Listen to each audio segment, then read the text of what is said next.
অনেক ভদ্রলোক চাকুরিজীবী, চাকুরির পরে 10-20 লক্ষ 50 লক্ষ টাকা পেয়েছে, টাকাটা ব্যাংকে ফিক্সড ডিপোজিট করে মাসে মাসে যা সুদ হয় এই সুদ খায় আর মূলধন সন্তানের জন্য রেখে যায়। আমি বলি যে আপনাদের মতো বোকা কি দুনিয়াতে কেউ আছে? নিজে পিটানের ব্যবস্থা করছেন, সুদ খাচ্ছেন আর মূলধন রেখে যাচ্ছেন ছেলেমেয়ের জন্য। কি কেমন বোকামি বলেন তো? মানুষ কাজে মানুষ কোরআনের জ্ঞান যদি মানুষ অর্জন না করে তো সে মানুষ কোনো মানুষ না। এই জন্য আপনাদেরকে কোরআনের জ্ঞান অর্জন করতে হবে। আপনাদের এলাকায় বড় মাদ্রাসা আল্লাহ দিয়েছে বহু আগে, 1965 সালে এই বেতন মাদ্রাসা ফাজেল মাদ্রাসা হয়েছে। এই উসিলায় আপনার অঞ্চলে বহু আলেম ওলামা সৃষ্টি হয়েছে। আপনার অনেকে আলেম, নিজের আলেম হয়েছেন, কেউ আলেমের বাবা হয়েছেন, কেউ আলেমের সন্তান হয়েছেন। কাজে ইলমের যে কি হক এইটা কিন্তু আমরা বুঝি। হযরত আলী রাদিয়াল্লাহু তাআলা আনহু থেকে একটা হাদিস আমি তাফসীরে পড়ে আমি খুব অস্থির হয়ে গেছি। সেই হাদিসে হযরত আলী রাদিয়াল্লাহু তাআলা বলেন, সেই হাদিসে হযরত আলী রাদিয়াল্লাহু তাআলা বলেন যে আল্লাহ তাআলা জাহেলদেরকে ইলম শিখতে বলছেন, ইলম শিক্ষা করা ফরজ বলছে না? ইলম শিক্ষা করা ফরজ। তো হযরত আলী রাদিয়াল্লাহু বলেন যে জাহেলদেরকে ইলম শিখতে আদেশ করা হয়েছে, তাদের জন্য ইলম শিক্ষা করা ফরজ। তার আগে আল্লাহ তাআলা আলেমদের উপরে ফরজ করেছেন যে তোমরা ইলম শিক্ষা দিবে। এবার বলেন কি বলছি, বুঝতে পারছেন? জাহেলদেরকে যে বলছে যে তোমাদের জন্য ইলম শিক্ষা করা ফরজ, তার আগে আলেমদেরকে বলেছেন যে তোমাদের এই ইলম এটা দান করা, প্রচার করা তোমাদের উপরে ফরজ। এইটা আলেমদেরকে বলছে আগে, আর জাহেলদেরকে বলছে পরে, যে তোমাদের জন্য ইলম শিক্ষা করা ফরজ। কেমন হাদিস বলেন? হযরত আলী রাদিয়াল্লাহু তাআলা এই হাদিসের রাবী তিনি বর্ণনা করেছেন। কেমন ভয়ঙ্কর কথা বলেন তো? আজকে আলেমরা কি করছি আমরা? কাজে হাসরের ময়দানে 50,000 বছরের সমান একটা দিন হবে। সেই দিনে তিলে তিলে বিচার হবে। সেই দিন দেখবেন যে আমাদের অবস্থাটা কি হয়, আমরা কোথায় যাই। আমরা আলেম, আমাদের অবস্থাটা কি হয় এটা সেই দিন অনুভব করতে পারবেন। আপনারাও দেখতে পারবেন, আমরাও দেখতে পারবো। খুবই ভয়ঙ্কর খবর। এই হলো আলী রাদিয়াল্লাহু আনহুর বিবরণ। ওমর ফারুক রাদিয়াল্লাহু তাআলা আনহু একটা বিবরণ শুনেন। খোলাফায়ে রাশিদিন এরা কিন্তু খুব কম হাদিস রওয়ায়াত করেছে, খুবই কম, রেয়ার। তো ওমর ফারুকের একটা, এটা আলী রাদিয়াল্লাহু একটা শুনালাম, ওমর ফারুক থেকে একটা শুনেন। ওমর ফারুক রাদিয়াল্লাহু তাআলা আনহু একদিন হুযায়ফা ইয়ামানিকে বলে, হুযায়ফা,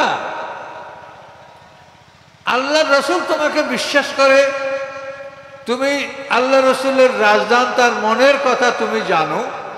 তোমাকে বলে মদিনা শহরে 82 জন মুনাফিক আছে, এর তালিকা আমাদের কাছে নাই, তোমার কাছে আল্লাহ রসুলের তালিকা দিয়েছে যে এই 82টা লোক মুনাফিক। আমরা 2-1 জনের নাম জানি, যেন আব্দুল্লাহ ইবনে উবাই, এটা মুনাফিক ছিল, এটা আমরা সবাই জানি। তারপরে এই হানজালা, যাকে উহুদের ময়দানে ফেরেশতারা গোসল করাইছিল, এই হানজালার বাবা মুনাফিক ছিল, তার নাম আবু আমের রাহেব। এরকম 2-1টা মুনাফিকের কথা আমরা জানি, কিন্তু 82 জন মুনাফিক এদের তালিকা আমরা জানি না। এদের নামের তালিকা সূরা তওবার মধ্যে আল্লাহ নাযিল করেছিলেন, কিন্তু পরে আবার এটা মানসুখ করে দিয়েছেন আল্লাহ। কেন? যে এই মুনাফিকদের ছেলেরা ভালো মুসলমান, কাজেই তাদের বাবারা খারাপ। এটা যদি কোরআনে লেখা থাকে তো কিয়ামত পর্যন্ত মানুষ পড়বে আর দেখবে যে অমুক সাহাবী তার বাবা খারাপ ছিল, মুনাফিক ছিল, তখন এই সাহাবীর অপমান হবে। এই জন্য আল্লাহ মুনাফিকের নামের তালিকা আল্লাহ প্রকাশ করেননি। সুবহানাল্লাহ বলেন। দেখেন আল্লাহর কত দয়া, মেহেরবান আল্লাহ। কিন্তু তারপরে এইটা হুযায়ফা ইয়ামানি এই সাহাবী জানতেন যে মদিনা শহরে মুনাফিক কারা কারা এটা তিনি জানতেন। তো উমর ফারুক রাদিয়াল্লাহু তাআলা আনহু একদিন হুযায়ফা ইয়ামানিকে বলে, হুযায়ফা, আল্লাহ রাসূল তোমাকে সব বলে, আমাকে বলে না, তাহলে তুমি বলো তোমার কাছে তো মুনাফিকের তালিকাটা আছে, তো ওর মধ্যে আমি ওমর আমার নামটা আছে নাকি দেখো তো একটু।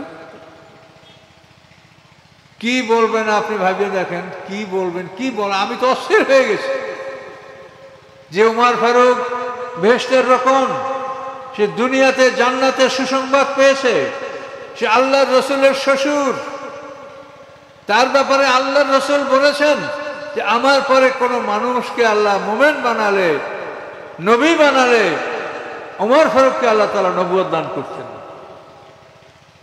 উমর ফারুকের কথা অনুযায়ী আল্লাহ তাআলা অন্তত 3 বার কোরআনের আয়াত নাযিল করেছেন।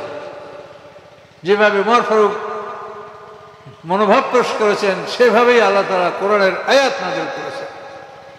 সেই উমর ফারুকের অন্তরে এত ভয়, তিনি বলেন যে হুযায়ফা বলো মুনাফিকের তালিকা তো তোমার কাছে আছে, আল্লাহ রাসূল তোমাকে এগুলা বলে, আমাদেরকে বলে না, ওই তালিকার মধ্যে আমার নামটা আছে নাকি বলো। তার মতো জান্নাতি মানুষের অন্তরে এত ভয় ছিল, কিন্তু আমাদের অন্তরে ভয় নাই। আমরা নিজেকে বলি কামেল, অমুক সমুক, খেতাব, অনেক কিছু আমরা নিজেদের প্রশংসা আমরা করি। কোন সাহসে এটা আমরা করি বলেন? কোন সাহসে কে বলতে পারে যে কে ভেস্টে যাবে আর কে যাবে না? কারো ক্ষমতা আছে বলা? সমাজে ভালো মন্দ মানুষ আছে, থাকবে কিয়ামত পর্যন্ত, কিন্তু ভালো বলে তাকে আপনি জান্নাতি বলবেন এই ক্ষমতা আপনার আছে? তা নাই। আপনি ভালোকে ভালো মনে করেন যে আল্লাহ করলে সে ভালো জায়গা পেতে পারে, এটা আপনি মনে করতে পারেন, কিন্তু আপনি ইয়াকিন করতে পারেন। তো এই জন্য এই সমস্ত বিষয়গুলি আপনাদেরকে আমি ভাবতে বলেছি যে পরকাল সম্পর্কে আপনারা ভেবে দেখেন যে আসলে মানুষেরা পরকাল বিশ্বাস করে না। পরকাল বিশ্বাস করলে সমাজে এই অশান্তি থাকতে পারে না। কাজে এই জন্য আপনারা পরকাল বিশ্বাস করার চিন্তা করেন। বিচারের দিনটা হবে একটা দিন আলাদা, 50,000 বছরের সমান। সূরা মারিজে বলা হয়েছে তারুজুল মালাইকাতুর রূহু ইলাইহি ফি ইয়াউমিন কানা মিকদারু 50 আলফ সানা। 50,000 বছরের সমান একটা দিনে আল্লাহ বিচার অনুষ্ঠান করবেন, এবং মানুষ যখন বিচারকে অস্বীকার করবে তখন আল্লাহ তাআলা তার মুখ বন্ধ করে দিবেন। আল-ইয়াওমা নাখতিমু আলা আফওয়াহিহিম ওয়া তুকাল্লিমুনা আইদিহিম ওয়া তাশহাদু আরজুলুহুম বিমা কানু ইয়াকসিবুন। আল্লাহ বলেন আজকে আমি তার মুখে সিল মেরে দেব, মুখ আমি বন্ধ করে দেব, মুখ থেকে তাকে আমি কোনো কথা আমি বলতে দিব না। তার হাত, তার পা, তার চক্ষু, তার চামড়া সাক্ষী দিবে। এখন একটা মানুষ চামড়ায় দেখে নাই, চামড়াকে না দেখাই আপনি কোনো অপরাধ করতে পারেন? যে আপনি কাজটা করেছেন আপনার চামড়ায়ও দেখে নাই, এরকম পারবেন? আপনি একটা অপরাধ করেছেন, আপনার 2 হাতে দেখে নাই, 2 পায়ে দেখে নাই, 2 চোখে দেখে নাই, 2 কানে শোনে নাই, এরকম কোনো অপরাধ করার ক্ষমতা আপনার আছে? তো যারা আপনার সাথে সব সময় বিরাজমান, এই হাত, পা, চোখ, কান, এই যারা সব সময় আছে, এরাই হাসরের ময়দানে আল্লাহর সামনে আপনার আমার বিরুদ্ধে সাক্ষী দিবে। তখন এই মানুষ দুঃখ করে বলবে অকানুলে জুলুদিম লিমা শাহিদতুম আলাইনা। তখন ওই মানুষরা দুঃখ করে বলবে হায় রে আমার চামড়া, লিমা শাহিদতুম আলাইনা, তোমরা আমাদের বিরুদ্ধে কেন সাক্ষী দিচ্ছ? তোমার জন্য আমি কত কসমেটিক, কত লোশন, কত মাজন তোমাকে দিয়ে আমি তোমার যত্ন করেছি, ও চামড়া, আজ তুমি আমার বিরুদ্ধে সাক্ষী দিচ্ছ? তখন চামড়া কথা বলবে, চামড়া বলবে আনতাকানাল্লাহুল্লাযী আনতাকা কুল্লা শাই, যে আল্লাহ সকল বস্তুকে কথা বলার ক্ষমতা দান করেছেন, সেই আল্লাহ আমাকেও কথা বলার ক্ষমতা দান করেছেন, কাজে আল্লাহর হুকুমে আমি কথা বলছি, এই চামড়া সাক্ষী দিবে। তো মানুষ যদি কোরআন বিশ্বাস করে তাহলে সে অন্যায়টা কিভাবে করতে পারে বলেন? কোন মানুষের পক্ষে কি সম্ভব যে অন্যায় করার সময় হাত পা চামড়া খুলে রাখতে দেবে? কি হাত পা সাথে আছে, অন্যায় করে তো আপনার হাতে আপনার আল্লাহর কাছে আপনার বুদ্ধি সাক্ষী দিবে, পায়ে সাক্ষী দিবে, চামড়া সাক্ষী দিবে, তা কি করবেন? তাহলে এর নাম হলো ঈমান, এর নাম হলো বিশ্বাস। যে আপনি বিশ্বাস করেন আল্লাহর কোরআনের উপরে বিশ্বাস করা ফরজ, কোরআনের সমস্ত আয়াতগুলির উপরে ঈমান আনা ফরজ। কোরআনের একটা আয়াতটা বিশ্বাস করলে সে মানুষ কাফের হয়ে যাবে। এই কোরআন এই কথাগুলো বলেছে, তাহলে আপনি এখন কি করবেন? কিভাবে একটা মানুষ অন্যায় করতে পারে বলেন? কাজেই আমরা ভালো হওয়ার চেষ্টা করি। আমরা সবাই যাব, দেখেন কত দুঃখজনক ব্যাপার। আমি আজকে আপনাদের সাথে এই বেতন থেকে আজ 22 বছর আগে চাকরি জিন্দি আজকে আপনাদের সামনে আমি হাজির হয়েছি। এর মধ্যে কত আমার পরিচিত বন্ধু বান্ধব, আমার শুভাকাঙ্ক্ষী, কত লোক মারা গেছে যাদের কোনো হিসাব আমার কাছে নাই। কে কখন মারা গেছে দূরে থাকছি, বলতেও পারছি না। কারো কারো খবর পাইনি, কারো খবর পাইলে তো অনেক দেরিতে পেয়েছি। এই তো মানুষের জীবন। খবর থাকবে না একদিন, আমারও থাকবে না, আপনাদেরও। কিন্তু আল্লাহর কাছে আমরা কি অবস্থায় যাব সেটা হলো আসল কথা। আল্লাহ তাআলা আমাদের জন্য জান্নাত তৈরি করেছেন, হুর গুলমান তৈরি করেছেন, কত নিয়ামত, কত আসবাবপত্র তৈরি করে রেখেছেন। কিসের বিনিময়ে? যে আমরা আল্লাহর প্রতি ঈমান আনবো, আল্লাহর পক্ষে কাজ করব। আমরা আল্লাহর প্রতিনিধি, আমরা আল্লাহর চাকরি করব। চাকরি করার জন্য আমরা তার কলোনিতে বাড়িঘর পাবো। সরকারি চাকরি যারা করে তারা কলোনিতে বাসা পায়, কি ঠিক কিনা? সরকারি কোয়ার্টারে তারা বাসভবন পায়। কারা? যারা সরকারি চাকরি করে। তারা আমাদেরকে আল্লাহ তাআলা তার গোলাম, তার চাকর হিসেবে পৃথিবীতে পাঠিয়েছেন। আমরা আল্লাহর গোলাম, আল্লাহর চাকরি করব। চাকরি করলে আমাদেরকে 8টা গ্রেডে আল্লাহ তাআলা আমাদেরকে পুরস্কার দান করবেন। 8টা জান্নাত মানে দোজখ, মানে বেহেশত 8টা তা না, 8টা গ্রেড। 8টা মানে আপনি জান্নাতটা পাবেন। যেমন আমাদের চাকুরিতে 20টা গ্রেড আছে, ওই রকম আপনি জান্নাতে 8টা গ্রেডে আপনি সেখানে নিয়ামত পাবেন।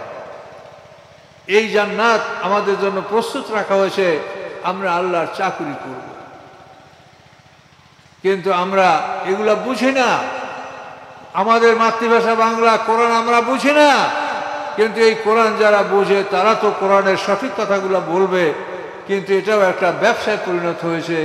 মানুষ সঠিকভাবে কোরআনের দায়িত্ব পালন করছে না। আমরা আলেম ওলামারা দায়িত্ব পালন করছি না। আলিয়াদের কথাটা মনে রাখবেন যে ইলম শিক্ষা করা সাধারণ মানুষের উপরে ফরজ করা হয়েছে। তার আগে আল্লাহ তাআলা আলেমদের উপরে ফরজ করেছেন যে তোমরা ইলম মানুষকে দান করবা, বখিলি করবা। আল্লাযীনা ইয়াবখালুনা ওয়া ইয়া'মুরুনা আন-নাসা বিল বখল। কোরআনে আয়াত আল্লাহ বলেন যারা নিজেরা কৃপণতা করে, মানুষকে কৃপণতা করার জন্য আদেশ দেয়। তো আপনারা কোরআনের সাথে লেগে থাকেন, কোরআনের সাথে লেগে থাকেন, তাহলে আল্লাহর কাছে আপনি মুক্তি পাবেন। জীবনের বাকি সময়টা কোরআনের সাথে আপনি ব্যয় করেন, যে আমি বাকি জীবন কোরআন শেখার চেষ্টা করব, তাহলে আল্লাহ আপনাকে নাজাত দিবে। তার কারণ এই কোরআন না শিখলে, দেখেন হাসরের ময়দানে আপনি যত বই পড়েন, সয়সুলের বই পড়েন আর অন্য যে কোনো বই পড়েন, বেদে মারেফাত পড়েন, তরিকুল ইসলাম পড়েন, দুনিয়ায় সব বই আমরা পড়ি। কিন্তু মনে রাখবেন হাসরের ময়দানে বিচারের টেবিলে কোরআন ছাড়া অন্য কোনো কিতাব যাবে না। মুহাম্মদ সাল্লাল্লাহু আলাইহি ওয়াসাল্লামের উম্মতের বিচার হবে কোরআন দ্বারা, মুসা আলাইহিস সালামের উম্মতের বিচার হবে তাওরাত কিতাব দ্বারা, দাউদ আলাইহিস সালামের উম্মতের বিচার হবে জাবুর কিতাব দ্বারা, ঈসা আলাইহিস সালামের উম্মতের বিচার হবে ইনজিল কিতাব দ্বারা। কাজে প্রত্যেক নবীর উম্মতের বিচার হবে ওই নবীর উপরে যে কিতাব নাযিল করা হয়েছে সেই কিতাবে কি বলা হয়েছে, সেই কিতাবে যা বলা হয়েছে সেইটা তোমার আমলনামায় আছে কিনা, হাসরের ময়দানে এটাই মিলিয়ে দেখা হবে। কি বলতে পারছেন? এই আল্লাহর আসমানি কিতাব, এই কিতাবে কি চেয়েছেন, কি আল্লাহ বলেছেন, কি নিষেধ করেছেন, সেইটা আপনার এইখানে যদি করিয়া থাকেন তো এখানে লেখা থাকবে। মৌখিক কোনো বিষয়ের উপরে হাসরের ময়দানে বিচার হবে না, লিখিত বিষয়ের উপরে আল্লাহ আপনাকে যা আদেশ করেছেন লিখিতভাবে পাঠিয়ে দিয়েছেন, এবং আপনি যেটা করবেন এটা লিখিতভাবে আল্লাহর দরবারে যাবে। কিরামান কাতিবিন লিখে রাখছে, প্রতিদিন লিখে রাখছে। মৌখিক কোনো হিসাব নিকাশ এটা বিচার আল্লাহর কাছে হবে না। কাজে এই বিষয়গুলি বোঝেন যে হাসরের ময়দানে বিচারের টেবিলে যাবে শুধু আসমানি কিতাব। এই আসমানি কিতাবকে বোঝার জন্য আপনি অন্যান্য কিতাব পড়তে পারবেন না তা না, কিন্তু আপনার মেইন জিনিসটা হলো এটাকে রাখতেই হবে আপনাকে 1 নম্বরে। তারপর আপনি 2 নম্বর 3 নম্বর যেটা রাখেন সেটা অন্য কথা, কিন্তু কোরআনকে সবসময় আপনি 1 নম্বরে রাখতে হবে। তো এই জন্য এখন আপনারা এই শীতে আসলেন, কি বুঝলেন আমার কথা থেকে? যে হাসর মানে মানুষ পৃথিবীতে যে অশান্তি হয় এর কারণ হলো পরকাল বিশ্বাস না করা। আমরা সঠিকভাবে পরকাল বিশ্বাস করি না। প্রত্যেকটা মানুষের 2টা জীবন, এই জীবনের পরে আমাদের মৃত্যু আছে, মৃত্যুর পরে আমরা হাসরের ময়দানে উঠব, সেখানে আমাদের বিচার হবে। বিচারটা কিসের হবে? এই কোরআনে তোমাকে কি করতে বলা হয়েছে তুমি করেছো কিনা, তুমি কাজে নিষেধ করা হয়েছে সেগুলির থেকে তুমি নিজে বিরত থেকেছো কিনা, আমর বিল মারুফ নাহিয়ানিল মুনকারের দায়িত্ব পালন করেছো কিনা, এটা তোমাকে এই ব্যাপারে জিজ্ঞাসাবাদ করবে হাসর ময়দানে। সেখানে যদি আমরা যারা পাশ করব তারা ফলাফলটা ডাইন হাতে পাবো, আর যারা ফেল করবে এই ফলাফলটা তারা বাম হাতে পাবে। এই হাতকে বুক থেকে ফাইরা পিছন থেকে বাইর করিয়া বাম হাতে আমলনামা দেওয়া হবে যারা ফেল করবে তাদের। এই আমলনামাটা নিয়ে আমরা একটা ঠিকানায় ঢুকবো, ওই ঠিকানায় ঢোকার পরে আমরা অনন্তকাল ওই ঠিকানায় থাকবো, কোটি কোটি বছর আমাদের আর কোনোদিন মৃত্যু হবে না। এই দুনিয়াটা একটা পরীক্ষার হল, শুধু পরীক্ষা দেওয়ার জন্য এখানে আপনি আমি ঢুকেছি। পরীক্ষার হল দুনিয়া, প্রশ্নপত্র আল কোরআন, উত্তরপত্র আপনার গলায় লটকানো আমল। এই উত্তরপত্রটা আপনি আমি লিখবো না, এটা লিখবে কিরামান কাতিবিন ফেরেশতা। এটা আমাদের পক্ষে লেখা সম্ভব না। আমি এখন কথা বলি, আমি লিখবো না বলবো বলেন তো? কাজে এটা আমার জন্য কিরামান কাতিবিন খসখস করে লিখে যাচ্ছে। এই জন্য এই কথাগুলি আপনাকে বিশ্বাস করতে হবে যে হাসরের ময়দানে কোরআন দ্বারা আমাদের বিচার হবে। পাশ করলে আমলনামা ডান হাতে পাবো, ফেল করলে বাম হাতে। এই আমলনামা নিয়ে আমাদেরকে একটা ঠিকানায় ঢুকানো হবে, ঢুকানোর পরে আর আমরা মরবো না। ওয়াম্মাল্লাযীনা শাকু ফাফিন্নারে লাহুম ফিহা জাফিরুন ওয়া শাহীক খালিদিনা ফিহা মা দামাতিস সামাওয়াতু ওয়াল আরদু ইল্লা মা শাআ রাব্বুকা ইন্না রাব্বাকা ফাআলুল লিমা ইউরিদ। আল্লাহ বলেন যারা হবে দুর্ভাগ্যবান, জাহান্নামের আগুনে তারা জ্বলবে। ফাফিন্নার জাফিরুন ওয়া শাহীক, বড় বড় শ্বাস প্রশ্বাসের আওয়াজ এবং গাধা চিৎকারের মতো চিৎকার তারা করবে। শাহীক বলা হয় গাধার আওয়াজকে। সম্মানিত শুধু শাহীক হচ্ছে গাধার ডাক। তো তাফসীরকাররা বলেন যে গাধাটা বাঁধা থাকে, তো মালিক যখন তার জন্য খাবার নিয়ে বের হয় তখন ওই খাদ্য দেখে গাধাটা চিৎকার করে। এই চিৎকার, এটার নাম হলো শাহীক, গাধার ডাক। গাধা তার খাবার দেখে যেরকম ডাকে, ওই রকম প্রত্যেকটা দোজক তার আসামিদেরকে যখন দেখবে তখন সে চিৎকার করবে যে আমি ওর খাবো খাবো বলে এভাবে চিৎকার করবে দোজক। হাসরের ময়দানে চতুর্দিকে 7টা দোজককে ভিড়ানো হবে। এই এক একটা দোজক এক এক জায়গায় ভিড়ানো থাকবে, আর ওই দোজক তার মধ্যে কোন কোন আসামিরা যাবে তাদের নাম ধরে ধরে ডাকবে। তাদুমান আদবারা ওয়াতাওয়াল্লা, এভাবে তাদেরকে নাম ধরে ধরে ডাকবে। অমুক অমুক আসো আমি জাহান্নাম, অমুক অমুক আসো আমি হুতামা, অমুক অমুক আসো আমি লাজা, অমুক অমুক আসো আমি সাকার, আমি সাইর, আমি জাহিম, আমি হাবিয়া। এইভাবে প্রত্যেকটা দোজক নিজের নাম ঘোষণা করবে। এবং ওই দোজখে কারা কারা যাবে তাদেরকে ডেকে ডেকে তারা নিজ নিজ দোজখের মধ্যে নিয়ে যাবে। আগুনের শিখাগুলি মানে একেবারে সাপের জিহ্বার মতো লম্বা করে আগুন দ্বারা জড়াইয়া ধরিয়া মানুষগুলিকে পেটের মধ্যে দোজখে টাইনে নেবে।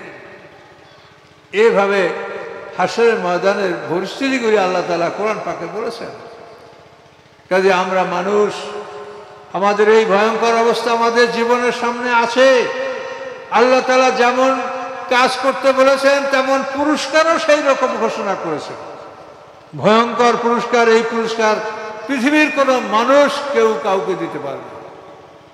মানুষে বলে যে পৃথিবী অনেক উন্নত হয়েছে, অনেক উন্নত হয়েছে। উন্নত যে হয় নাই আমি তা বলি না, উন্নত হয়েছে। অ্যান্ড কমিউনিকেশন, আপনি আপনার হাতের মুঠে বসে পৃথিবীর আমেরিকা লন্ডনের কথা এখানে শুনতে পাচ্ছেন, আপনার কথা ওরা ওখানে শুনতে পাচ্ছে। এটা নিশ্চয়ই একটা উন্নতি। কিন্তু এখানে এই জিনিস থেকে যে আপনার যেটা শেখার সেটা আপনি শেখেন কিনা, যে আপনি এখানে বসে কথা বললে সেই কথা যে আমেরিকায় একজন শুনতে পায়, তা আল্লাহ যদি তার আরশে থাকেন তো সে আপনার কথা এখান থেকে শুনতে পাইতে পারে। কি ঠিক কিনা বলেন? হ্যাঁ, মোবাইলের একটা সিম কতটুক, এর মধ্যে যদি সারা পৃথিবীর জ্ঞান থাকতে পারে তাহলে আল্লাহ তাআলা তোমার এই আমলনামা, সংক্ষিপ্ত আমলনামা, এর মধ্যে তোমার জীবনের সমস্ত আমলগুলি আল্লাহ তাআলা সংরক্ষণ করতে পারেন। পৃথিবীর উন্নতি যা হয়েছে তার থেকে আমাদের শেখার আছে, কিন্তু আমরা শিখি না। আমরা মনে করি, গৌরব করি, অহংকার করি উন্নতি হয়েছে। উন্নতিটা কি হয়েছে বলেন? আমি তো দেখি কিছু না। তার কারণ ওই আদম আলাইহিস সালামের যুগে মানুষকে পানাহার করলে প্রস্রাব পায়খানা করা লাগতো, এখনো মানুষ পানাহার করলে প্রস্রাব পায়খানাই করা লাগে। তো উন্নতিটা কি হলো? যদি এমন হতো পৃথিবী এখন উন্নত হওয়ার কারণে যে শীতের দিনে আপনি পানাহার করবেন কিন্তু প্রস্রাব পায়খানা করার জন্য ওঠা লাগবে না, প্রস্রাব পায়খানা লাগবে না, আপনারা সুস্থ থাকবেন, তাহলে বলতাম যে উন্নতি হয়েছে। কি উন্নতিটা হয়েছে আমি তো বুঝি না। কাজে উন্নতি যা হয়েছে তা হয়েছে, কিন্তু তারপরও প্রকৃতপক্ষে মানুষের কোনো পরিবর্তন হয়নি। মানুষ আল্লাহ যেভাবে সৃষ্টি করেছেন সেভাবেই আছে। তো আল্লাহ তাআলা উন্নত মানের জীবন দেবেন পরকালে, সেখানে আল্লাহ তাআলা জীবন দিবেন যে প্রস্রাব পায়খানা থাকবে না। জান্নাতে আপনি যাওয়ার পরে আপনার প্রস্রাব পায়খানা থাকবে না। খাদ্য যত ইচ্ছা তত খাবেন, মেষকম্বলের মতো ঢেকুর উঠবে, ক্ষুধা লাগবে, ঘামের মাধ্যমে ক্ষুধা লাগবে, আপনার কোনো প্রস্রাব পায়খানা হবে না। তাহলে এই যে জীবন, সেই জীবন কি পৃথিবীতে কেউ দিতে পারবে? কাজে আল্লাহ তাআলা এইভাবে জান্নাত এর ওয়াদা আমাদেরকে করেছেন। সেখানে কোনো মানুষ বার্ধক্যপূর্ণ হবে না, কেউ বৃদ্ধ হবে না। সেখানে আপনার স্ত্রীরা চিরকুমারী থাকবে, কোনোদিন তাদের যৌবন নষ্ট হবে না। তো এক কথায় আল্লাহ বলেছেন লাহুম মা ইয়াশাউনা ফিহা ওয়া লাদাইনা মাজিদ, বান্দা সেখানে যা চাবে তা সব পাবে, বরং আমার পক্ষ থেকে আরো অতিরিক্ত পাবে। নিয়ামত আল্লাহ আমাদেরকে বাড়িয়ে দিবেন। শর্ত হচ্ছে আল্লাহর চাকুরি করতে হবে, আল্লাহর গোলামি করতে হবে। আমরা আল্লাহর গোলাম, আমরা তার চাকর, আমাদেরকে আল্লাহর গোলামি করতে হবে। তাহলেই আমরা আল্লাহর কাছ থেকে সেই পুরস্কার আমরা লাভ করব। কাজেই সম্মানিত সুধী, জীবনে এই বিষয়গুলি বুঝে নেন। ভালো কাজ যেটা করা সেটার জন্য পাবেন একটা জান্নাত, আর মন্দ কাজ না করা, এই না করার জন্য পাবেন একটা জান্নাত। এই জন্য আর রহমানে আল্লাহ তাআলা বলেন ওয়ালিমান খাফা মাকামা রাব্বি জান্নাতান, আল্লাহর সামনে দাঁড়াতে হবে, এই কথাকে যারা ভয় করেছে তারা দুটো জান্নাত পাবে। করার জন্য একটা জান্নাত আর না করার জন্য একটা জান্নাত। আপনি কি করেছেন? এই নামাজ পড়ছেন, রোজা, হজ, যাকাত করছেন, তাফসীর শুনছেন, করা, এটার জন্য জান্নাত। না করছেন কি? আপনার সাথীরা গানে গেছে, থিয়েটারে গেছে, সিনেমায় গেছে, যাত্রায় গেছে, এগুলো আপনি করেন নেই। তারা মদ খেয়েছে, জুয়া খেলেছে, আপনি এগুলো করেন নেই। এই না করা, এই না করার জন্য আপনি একটা জান্নাত পাবেন, আর যেগুলো করলেন তার জন্য আপনি একটা জান্নাত পাবেন।